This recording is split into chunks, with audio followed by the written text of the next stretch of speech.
Sejam bem-vindos, bem-vindas ao primeiro encontro dessa formação. Essa formação será ministrada por mim, Giovana Augusta de Oliveira Picheires, Marilete Terezinha Marchetti de Araújo e Sara Tatiane Munique Forbeck. Teremos como pauta para nosso encontro de hoje a proposta de formação, a apresentação do ambiente virtual Sala Google, a frequência, o que é o conectar, a televisão em sala de aula, políticas públicas, tecnologia e educação e direitos autorais. Metodologia. O processo de formação continuada ocorrerá de forma online, a partir de vídeo publicado no YouTube, além de publicações, postagens e intervenções por meio do ambiente de aprendizagem, o Google Classroom, objetivando o movimento nas realidades locais, junto aos seus pares e estudantes, sugerindo propostas de atividades com uso de tecnologias, com enfoque nos vídeos publicados no Conectar. Temática. Na etapa 1, hoje, teremos a apresentação do Conectar e a fundamentação teórica. Na etapa 2, em junho, o uso da TV e dos vídeos em sala de aula. Na etapa 3, em setembro, a produção de vídeos. A carga horária total dessa formação é de 9 horas, sendo distribuída, então, nos 3 encontros.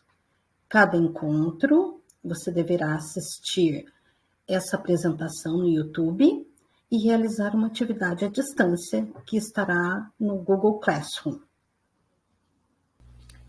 Essa é a página do Google Sala de Aula do Conectar.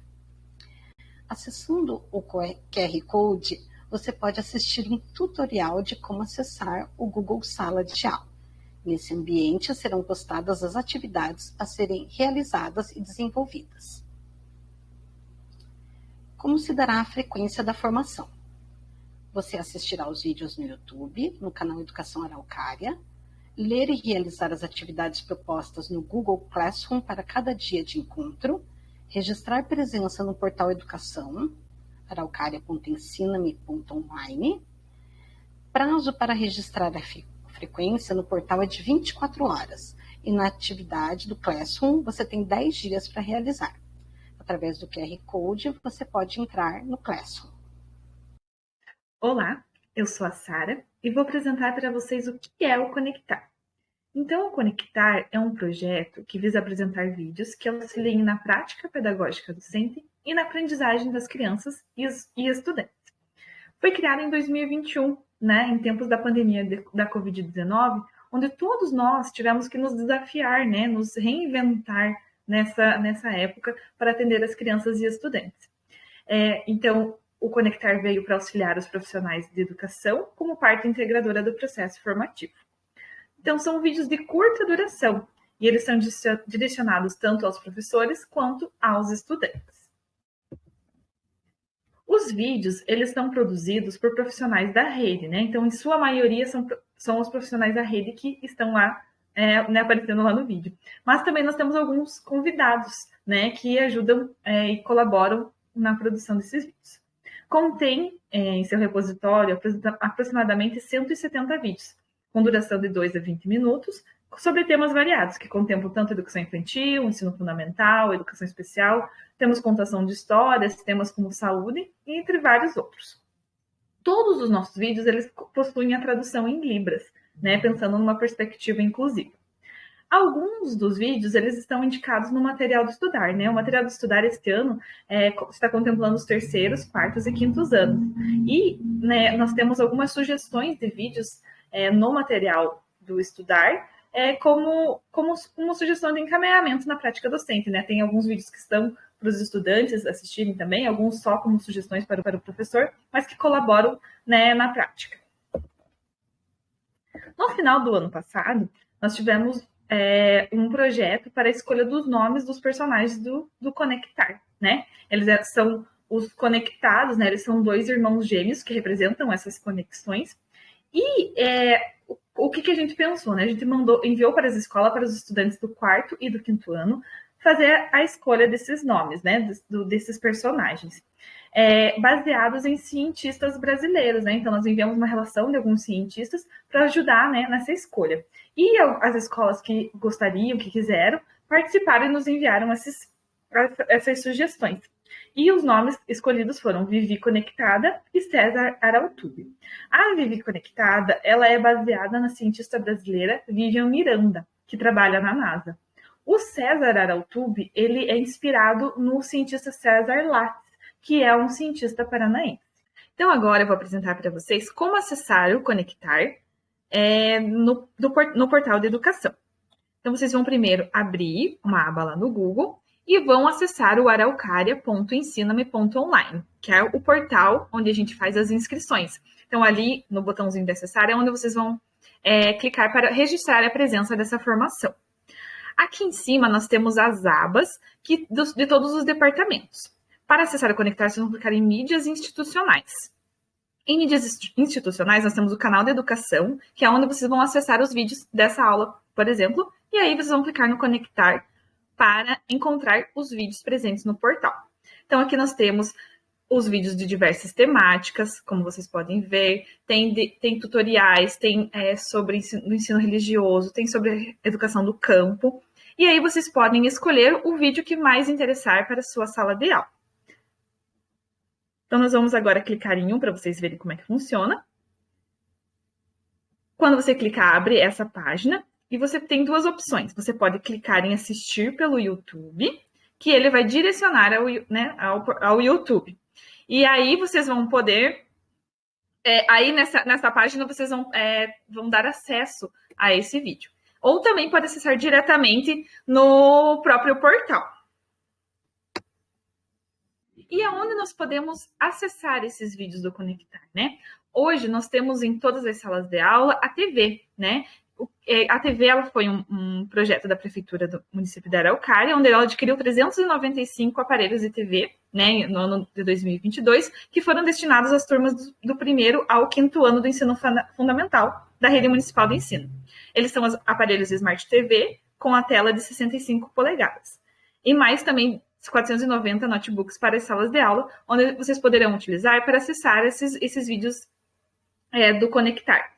Numa próxima formação, nós iremos ensinar como vocês podem fazer o espelhamento do notebook ou do celular para a TV, e também nós temos essa explicação no próprio Conectar, agora que vocês já conheceram um pouco mais sobre o que é Conectar e como vocês podem acessar ele. Olá, eu sou a professora Marilete e vou conversar um pouco com vocês a respeito das políticas públicas e da fundamentação teórica, né, dessa discussão sobre a importância das tecnologias na educação. Então, quando nós vamos trazer sobre as políticas públicas, nós precisamos pensar nesse contexto de inserção das tecnologias na sala de aula e principalmente dentro aí das redes públicas de ensino. Então, essa inserção, ela está fundamentada principalmente nas questões das políticas públicas. Então, nós temos as diretrizes municipais, né, de educação de Araucária, que desde 2012 já traz essa discussão sobre as tecnologias educacionais, né, e as concepções e fundamentos dessa tecnologia dentro dos processos de ensino-aprendizagem, dentro dos processos pedagógicos. Nós temos também o Plano Municipal de Educação de Araucária, que trata na meta 5 sobre como fomentar o desenvolvimento de tecnologias educacionais e de práticas pedagógicas inovadoras que assegurem a alfabetização e favoreçam a melhoria do fluxo escolar e aprendizagem dos estudantes, consideradas as diversas abordagens metodológicas e sua efetividade. Então, dentro do nosso contexto municipal, nós vamos ter tanto as diretrizes quanto o próprio Plano Municipal de Educação, trazendo essa discussão sobre a importância da inserção das tecnologias na sala de aula. Relacionadas a esse contexto municipal, nós vamos ter as políticas públicas em âmbito nacional, né, as políticas federais. Então, nós temos o Plano Nacional de Educação. Então, lá de 2014, ele vai trazer na meta 7 e a estratégia 15 sobre a importância dessa universalização do acesso à rede de internet, né? E essa universalização de acesso também à rede de computadores. Então, a escola tem esse papel importante, né, da inclusão digital. Então, a gente trata das discussões das tecnologias no âmbito da sociedade, e a escola em si tem esse papel importante aí, então, de trazer essa inclusão digital. A Base Nacional Comum Curricular, né, a BNCC, também vai trazer em específico na competência 5 sobre o uso das tecnologias nas práticas do cotidiano escolar.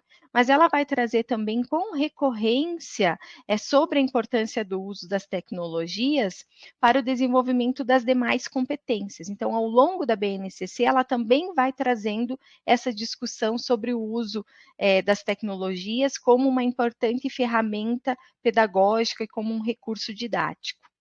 A Lei 14.533 de 2023, né, que é a política mais recente no que trata sobre o uso das tecnologias na educação, então, que é a Política Nacional de Educação Digital, que surge, né, após um contexto da pandemia de Covid-19, que vai evidenciar as nossas fragilidades e as carências de uso de tecnologia, principalmente nas escolas públicas, né?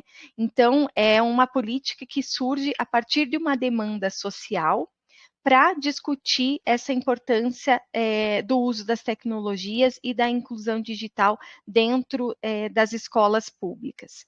E a Política, então, Nacional de Educação Digital, né, o PNED, ele é organizado em 4 eixos, então, que é justamente a inclusão digital, que vai trazer sobre a importância dessa universalização de acesso à rede de internet, a educação digital escolar, então, que vai tratar sobre a cultura digital. Então, nós vivemos num contexto permeado pelo uso das tecnologias, e a educação precisa trabalhar também com esses recursos, com essas ferramentas, para desenvolver competências digitais, e também desenvolver nos estudantes, né, uma aprendizagem consciente e um uso crítico dessas tecnologias. A capacitação e especialização digital, que vai tratar sobre a formação continuada dos professores, né, porque não basta apenas a gente ter políticas para a inserção desses recursos dentro da escola, a gente precisa também formar os professores, né, para o uso dessas tecnologias. Então, nesse eixo de capacitação e especialização digital, ele vai tratar em específico sobre a formação continuada dos professores, né, para essas competências digitais.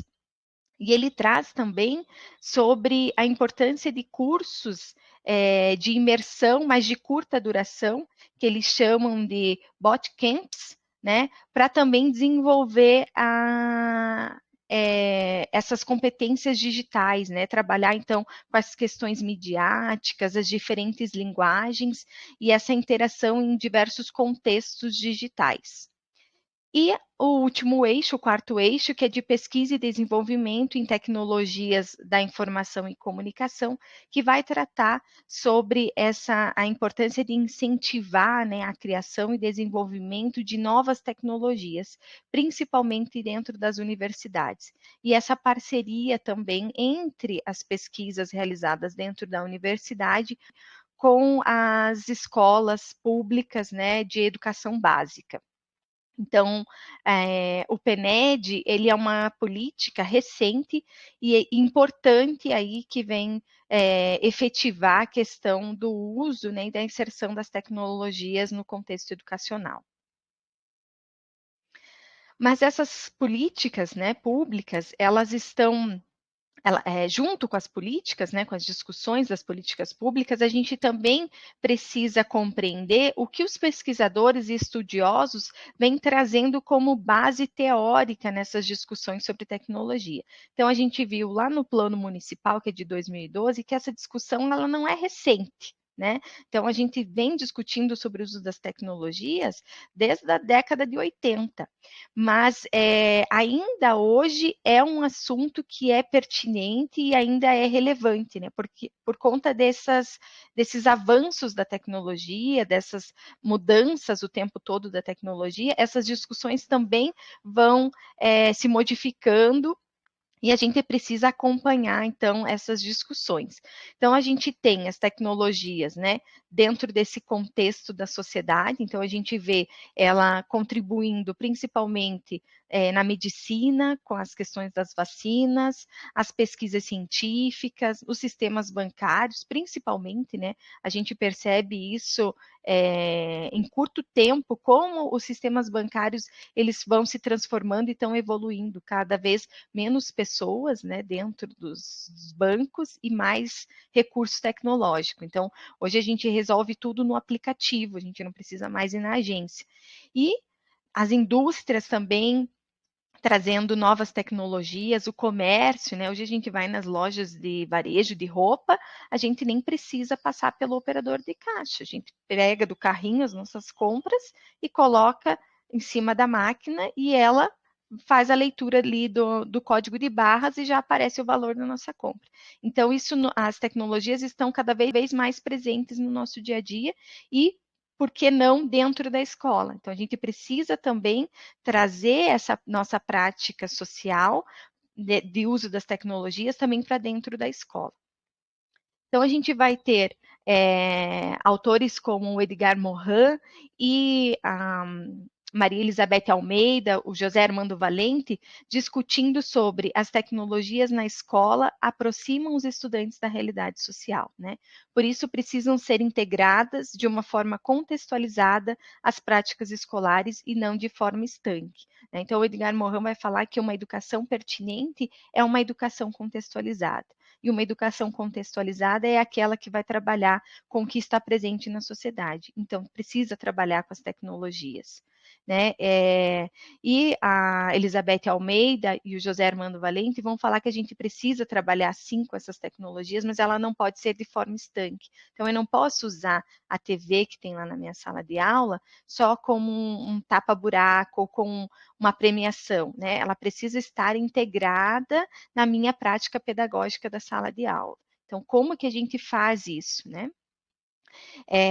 O José Armando Valente também vai trazer que as tecnologias, né, elas não podem ser inseridas na escola para somente automatizar velhas práticas. Tem um vídeo que provavelmente vocês já devem ter assistido, que ele fala sobre tecnologia ou metodologia, né? Então, que o professor está lá ensinando a tabuada, 2 vezes 1, 2, 2 vezes 2, 4. Aí o diretor chega na sala, ele interrompe e diz: a partir de agora, nós vamos receber as lousas digitais. As nossas aulas serão inovadoras, né? E aí passa um tempo depois, as lousas chegam e aí o professor está dando aula e ele continua. 2 vezes 1, 2. 2 vezes 2, 4. Então, será que só, né, o uso da tecnologia, trazer essa tecnologia, ela traz inovação para a prática, para a metodologia do professor? Né? Como que eu vou utilizar esse recurso de uma maneira também que modifique a minha estratégia de ensino, a minha metodologia, que se torne mais inovador, né? Então, os autores também trazem essa discussão que é importante. A presença de uma determinada tecnologia, ela pode induzir profundas mudanças na maneira de organizar o ensino, né? Então, a Vani Moreira Kensky, ela traz isso, ela pode trazer, né, profundas mudanças, mas isso vai precisar também de uma adequação metodológica, né? Se eu utilizar da mesma forma que eu trabalho lá com a tabuada, a lousa, ela não trouxe inovação nenhuma, né? Eu só automatizei uma velha prática que eu tinha, utilizando um outro recurso, mas a forma é a mesma. Então, associada, né, essas práticas pedagógicas adequadas e ao recurso de qualidade, a tecnologia se torna uma importante ferramenta para a promoção da aprendizagem. Então, eu preciso também ter um recurso de qualidade que funcione, uma conexão de alta velocidade, né, que possa ir abrir, né, os aplicativos, as ferramentas, os sites, mas eu também preciso de uma prática pedagógica apropriada para o uso daquela ferramenta, né? Então, esses dois elementos, prática pedagógica e o recurso tecnológico, que podem, né, modificar aí as nossas estratégias de ensino. Então, a Vani Moreira Kings que vai dizer que é preciso equilibrar o apoio técnico e pedagógico para o efetivo uso das tecnologias na escola. Então, não adianta a gente ter o melhor recurso se o professor não sabe utilizar ou se o controle da TV está guardado na sala do diretor, né? Então, eu tenho a TV lá na sala, é uma Smart TV, né? Que é um aparelho que possibilita a conexão com a internet, com outros aparelhos, com o notebook, o tablet, como o celular, como a Sara comentou, né, para vocês, mas o controle fica guardado, eu não tenho acesso, né? Então eu preciso desse apoio, tanto pedagógico como apoio técnico. Nós vamos ter, então, dentro da PNED, também uma discussão, né, sobre as tecnologias na educação que possibilitam a redução das desigualdades e da promoção da equidade das condições de acesso. Então, é uma política que vem tratar justamente sobre essa inclusão digital dentro das escolas. Então, por que usar as tecnologias? Justamente para reduzir essas desigualdades de acesso que ficaram tão evidentes no contexto da pandemia. Ela possibilita adequar as estratégias para atender uma diversidade de estudantes. Então, hoje, a gente diz que é humanamente impossível o professor conseguir pensar dentro do seu planejamento uma atividade diversificada para cada estudante, né? A gente não tem um tempo, nós somos humanos, nós somos, além de professores, mães, pais, né, filho, filha, e não temos esse tempo para pensar em diferentes estratégias para atender todos esses estudantes nas suas diversidades. E as tecnologias, então, elas são uma ferramenta que podem ajudar o professor nessas estratégias. Então, como que eu vou diversificar essas estratégias a partir do uso da tecnologia? Então, ela pode ajudar o professor a otimizar o tempo durante o planejamento. O Antônio Novo também vai trazer sobre a questão da importância do uso das tecnologias educacionais para dentro, na formação continuada. E aqui eu trouxe também o Nova, mas é a Jéssica Nova, que é uma pesquisadora, que vai falar sobre as tecnologias assistivas, né? Então, dentro das tecnologias, nessa perspectiva de promover a aprendizagem de crianças e estudantes com deficiência e suas especificidades. Então, a gente vê o uso dessas tecnologias tanto para atender essa diversidade de estudantes na sala de aula, então eu posso ampliar uma imagem, né, utilizar o vídeo, os próprios vídeos do Conectar, eles numa perspectiva inclusiva, a tradução de Libras, então todos os vídeos têm a tradução de Libras, então a gente vê esses recursos tecnológicos contribuindo e favorecendo no processo de ensino-aprendizagem. Outro pesquisador também que vai falar sobre as questões das tecnologias é o Mitchell Resnick, que é um pesquisador americano que vai falar que o uso das tecnologias ele estimula a colaboração, a criatividade e o trabalho em grupo, a autonomia e o protagonismo estudantil. Então, o Resnick, ele é um pesquisador que desenvolve tecnologias para as experiências criativas dos estudantes. Então, ele tem um livro que vai tratar sobre uma abordagem pedagógica, que é a abordagem pedagógica da aprendizagem criativa, por meio de uso das tecnologias. Então, quando a gente trabalha com as tecnologias na sala de aula, ela permite, então, esse trabalho mais colaborativo, esse trabalho em grupo, né, essa autonomia do estudante na hora de pesquisar, né, e esse protagonismo, então, estudantil. O grande educador Paulo Freire vai trazer também sobre a importância, né, dos professores estarem constantemente se apropriando, né, desses avanços da ciência e das teorias pedagógicas. Então, a fim de agregar à sua profissão um profundo conhecimento das práticas docentes já existentes e daquelas que surgem a cada dia. Então, a gente vê que isso não é de agora, né? Então, que o professor ele precisa estar, né, nessa formação continuada ao longo da vida, né, ao longo da sua trajetória profissional e, principalmente, quando a gente vai discutir sobre o uso de tecnologia, que está o tempo inteiro se modificando. A Thaís Santos, que é uma outra pesquisadora sobre tecnologia, ela coloca que a formação continuada ela é um pilar estruturante para a utilização, integração e apropriação das tecnologias digitais na escola.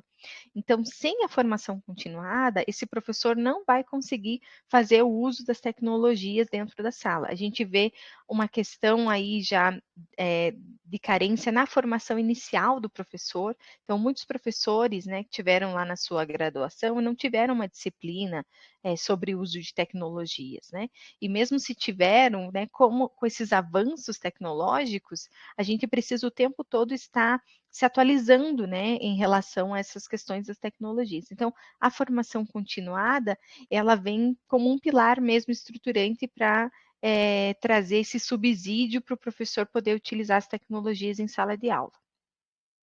Então, para a gente ter um professor usuário digital, né, com os saberes necessários para a utilização, integração e apropriação das tecnologias digitais, é preciso considerar as condições subjetivas e intersubjetivas. Então, essas condições intersubjetivas são as condições que não são as condições objetivas, né? Porque elas vão estar sempre em relação a alguém, a um outro sujeito. Então, para o professor utilizar nessas relações intersubjetivas, ele vai depender das políticas públicas, ele vai depender dos recursos, de investimento, né, de formação, se ele tem formação. Então, essas são condições do contexto, né, onde o professor está inserido, do contexto onde ele atua. E as questões subjetivas são as questões que estão relacionadas ao processo de aprendizagem do próprio professor, né? A motivação, o interesse dele pelo uso, se ele tem já determinado conhecimento ou saber, né, construído sobre o uso de tecnologia. Então, também depende, né? É uma relação que vai depender tanto do professor quanto também de fatores externos, né? Fatores institucionais. E atrelado, então, a essas discussões sobre o uso de tecnologia na educação, quando a gente trata sobre os vídeos na sala de aula, a gente precisa discutir também sobre educação midiática, né? Então, o que é essa educação midiática? Ela é o conjunto de habilidades para acessar, analisar, criar e participar de maneira crítica de ambientes informacionais de diferentes formatos, né, do impresso ao digital. Então, a gente tem o Educamídia, que vai trazer essas discussões sobre essa educação midiática, né? Então, dessas habilidades de ler criticamente e participar de forma ativa do mundo conectado em que vivemos. Então, a gente tem, num estudo feito pela Unicef, que uma das atividades preferidas, né, de crianças e jovens é assistir a vídeos na internet. Então, essas crianças e esses estudantes, eles utilizam o aparelho celular, o computador, o tablet, para assistir a esses vídeos, né? Mas da mesma forma que a gente sabe que essa é uma das atividades preferidas, né, desses estudantes, a Unicef também vai alertar aqui, né? Os vídeos disponíveis na internet, eles podem dar acesso a um novo mundo de entretenimento e informação e permitir que as crianças aprendam de formas novas e inesperadas. Ao mesmo tempo, ele abre espaço para exposição a perigos sem precedentes e desconhecidos.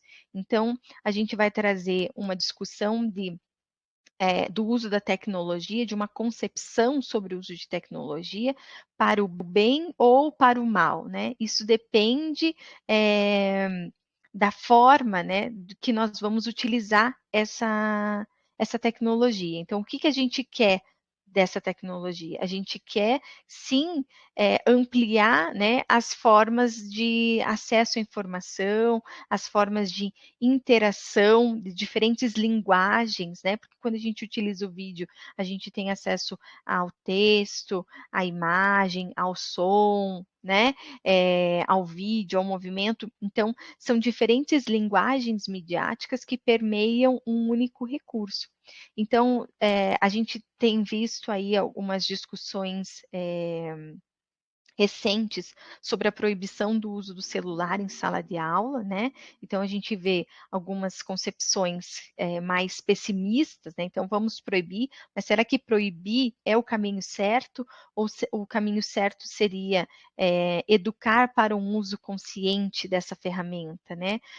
Explorar essa ferramenta de modo que ela contribua para o processo de ensino-aprendizagem, já que a gente sabe que é uma das atividades preferidas dos estudantes, né, e desses jovens. É uma ferramenta que é atrativa, que é mais dinâmica. Então, como que a gente pode atrelar essa ferramenta para o processo de ensino-aprendizagem, né, em prol de uma educação de qualidade? Será que o caminho é proibir ou o caminho é ensinar, né? Quando a gente recebe uma criança lá na nossa escola, no CEMEI, né, ela não sabe usar caderno, né? Ela nunca viu o caderno, a gente também, enquanto professor, vai ensinar como que é o uso daquele caderno, como que o espaçamento, as linhas, a margem, a mesma coisa com o celular, com a televisão, com o tablet. Nós, enquanto professores, também precisamos ensinar esses estudantes a como utilizar, né? Quais são as ferramentas, os sites que eu vou confiar nessas informações, se eu vou saber se é uma fake news, né? Se é um fato verdadeiro, se essa informação é confiável, né? Essa exposição que as crianças ficam, o tempo de exposição em frente às telas, né? Então, nós precisamos educar também para essa consciência. Dentro, então, dessa discussão sobre educação midiática, o Paulo Freire, em um dos clássicos dele, das suas obras, né, ele vai trazer a discussão sobre a comunicação. Então, ele considera a comunicação indispensável ao processo educativo, né, como um modo de fuga da lógica da educação bancária. Os processos comunicacionais tornam as práticas pedagógicas libertadoras, né? Então, a comunicação como uma forma, né, de expressão desse estudante. Então, a gente precisa não trabalhar apenas com a linguagem falada ou do texto, a gente precisa trabalhar com essas linguagens que permeiam esses outros espaços digitais, né? Então, o vídeo é uma dessas linguagens que nós precisamos também trabalhar dentro da sala de aula. Então, entender a educação midiática por uma perspectiva crítica permite aos educadores contemplar também os diferentes contextos midiáticos, a partir de uma perspectiva histórica, cultural, social e econômica. Então, quando a gente traz um vídeo para dentro da sala de aula, né, a gente precisa fazer com que esse estudante ele tenha essa leitura crítica daquele vídeo, né? Em que momento histórico aquele vídeo foi gravado, né, por qual, em que região ele foi gravado, que cultura, né, porque ele ter essa leitura crítica, né, se ele tem alguma finalidade, né, isso também é importante, né, para a gente tornar esse estudante um cidadão participativo dentro da sociedade.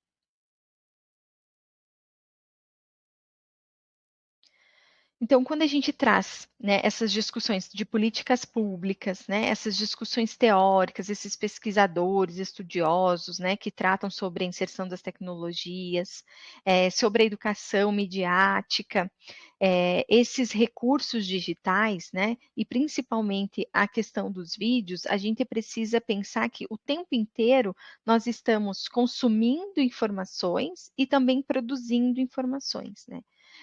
Quando a gente comenta um post nas redes sociais, nós estamos produzindo informação. Quando a gente está assistindo, né, a um vídeo, a gente está consumindo informação. E o que regulamenta, né, essa nossa produção, também de informação dentro desse contexto digital. Então, a gente precisa discutir sobre os direitos autorais. Então, a gente tem a Lei 9.610, de 1998, que regula os direitos autorais, né? Ou seja, os direitos de autor de obras literárias, artística, científica, audiovisual, fotográfica, ilustrações, entre outros, né? Ao conhecimento do público. Então, nós, enquanto professores, né? Quando nós fotografamos lá o nosso estudante desenvolvendo determinada atividade e depois vamos postar numa rede social, nós precisamos ter também um cuidado sobre os direitos autorais de imagem, né? Se a gente tem autorização do uso daquela imagem daquela pessoa, quando nós vamos publicar fazer a leitura de determinado livro, vamos postar, tudo isso ele está regulamentado a partir de uma legislação que vai tratar sobre os direitos autorais. Nós vamos discutir um pouco mais a fundo no nosso terceiro encontro, quando a gente for falar sobre produção, né, de vídeos, e aí nós vamos sugerir, então, algumas ferramentas para pesquisa de imagens de direitos livres, né, de direitos autorais livres, músicas de domínio público que a gente possa utilizar nesses vídeos. A Lei Geral de Proteção de Dados também, que vai estabelecer as diretrizes, né, que orientam como os indivíduos, as empresas e as entidades governamentais devem armazenar, guardar e manipular informações pessoais obtidas pelos usuários. E o termo de autorização para uso de imagem e voz, que é bem importante, né, quando a gente vai trabalhar com a questão dos vídeos. Então, os vídeos do Conectar são produzidos por professores da própria rede, mas eles assinam um termo de autorização, né, de uso de imagem e voz, e procuram também utilizar dentro das suas produções, né, essas imagens ou outros vídeos, trechos de outros programas, né, músicas que sejam de domínio público ou que eles tenham, então, autorização para o uso, né, dessas obras. Esse modelo de termo, nós vamos deixar também lá no ambiente virtual, na nossa sala Google, para que vocês possam também baixar e utilizar quando necessário. O YouTube, ele também possui uma ferramenta de gerenciamento de direitos autorais. Então, essa ferramenta, ela possibilita ao detentor de direitos autorais esse controle sobre os vídeos que são anexados no canal do YouTube. Então, esse autor, ele pode decidir quais serão as formas de procedimentos que ele vai ter sobre esse controle de direitos autorais. Então, quando a gente vê alguns vídeos que são derrubados pelo YouTube, é porque eles estão utilizando alguma obra que tem direitos autorais. Então, esse autor, né, a pessoa que acabou inserindo esse vídeo, ela recebe uma notificação de que aquele vídeo ele tem direitos autorais. Então, o YouTube, ele vai dá um prazo de 7 dias para que esse proprietário, né, do vídeo possa apresentar aí autorização de uso de direitos autorais. Ou ele acaba gerando uma receita, né, para esse detentor de direitos autorais, que é quando a gente acaba visualizando lá as propagandas dentro dos vídeos no canal do YouTube. Bom, então, no nosso encontro de hoje, nós conversamos bastante, né? Vocês puderam entender um pouquinho como que vai funcionar a nossa formação sobre o Conectar. A Sara também apresentou sobre né, o que é o Conectar, como que vocês fazem para acessar lá no Ensina-me, né? No nosso portal de educação. E atrelado, então, como a Giovana comentou no início, sobre a frequência, então, além de assistir, né, a gravação, a nossa formação, né, ao vídeo da nossa formação, precisa também acessar a nossa sala Google e realizar uma atividade. Então, a atividade, né, desse nosso primeiro encontro é a leitura do texto, o vídeo na sala de aula, do José Manuel Moran, que é um grande pesquisador sobre tecnologia. O texto ele é de 1995, mas ele traz discussões que são completamente pertinentes para 2024. Então, vocês vão ver que ele não está fora do nosso tempo. As discussões ainda são bem relevantes e pertinentes para esse momento. E aí, então, além da leitura do texto, responder a duas questões, então, que é como você percebe o uso da televisão e dos vídeos na unidade educacional em que você atua. Então, como que você percebe lá dentro da unidade, pode ser dentro da sua sala de aula ou, né, com os demais professores, ali as demais turmas, como que é o uso dessa televisão e dos vídeos. E a outra atividade é acessar o Conectar e indicar um vídeo que você utilizaria, né, com as crianças e estudantes em sala de aula. E aí justificar a resposta. Então, escolheu lá um vídeo sobre, de repente, matemática. Por que você escolheu aquele vídeo, né? E brevemente, não precisa se estender, mas essas são as atividades para a gente poder daí validar a frequência da nossa formação. Então, conforme a Mari explicou para vocês sobre a nossa atividade do Google Class, eu vou mostrar agora como que é o ambiente, né, do Google Sala de Aula, para vocês saberem onde vocês vão acessar para poder responder as perguntas. Então, primeiramente, eu quero mostrar aqui que vai ter todos os materiais que a gente falou na nossa formação. Então, nós temos os slides aqui da formação de marcha, então é só vocês clicarem ali e aí vocês vão ter acesso aos slides. Aí, vocês também têm acesso aos links, né, que nós comentamos na formação. O texto da atividade, então vocês vão clicar aqui para abrir o texto e fazer a leitura, né, para poder responder as perguntas. E também ter um conhecimento a mais sobre o nosso tema de hoje. E aqui que estão as perguntas, nesses pontinhos de interrogação. Então, vocês vão clicar na pergunta e vão responder. Então, aqui tem a sua resposta, vocês vão digitar a resposta e vão entregar. E fazendo isso, vocês vão ter a validação da carga horária. Então, são essas duas perguntas. Como você percebe o uso da televisão e dos vídeos na unidade em que você atua? E a outra pergunta, que é para vocês acessarem o Conectar e indicar um vídeo que você utilizaria com as crianças e estudantes em sala de aula e justificar a resposta. Então, vocês escrevem aqui nesse espaço e aí vocês entregam e aí vocês terão a validação da formação de hoje. Queremos agradecer a participação de vocês na nossa formação. Esperamos que vocês tenham aproveitado as nossas reflexões e discussões. Esperamos vocês no nosso próximo encontro, então. Até logo!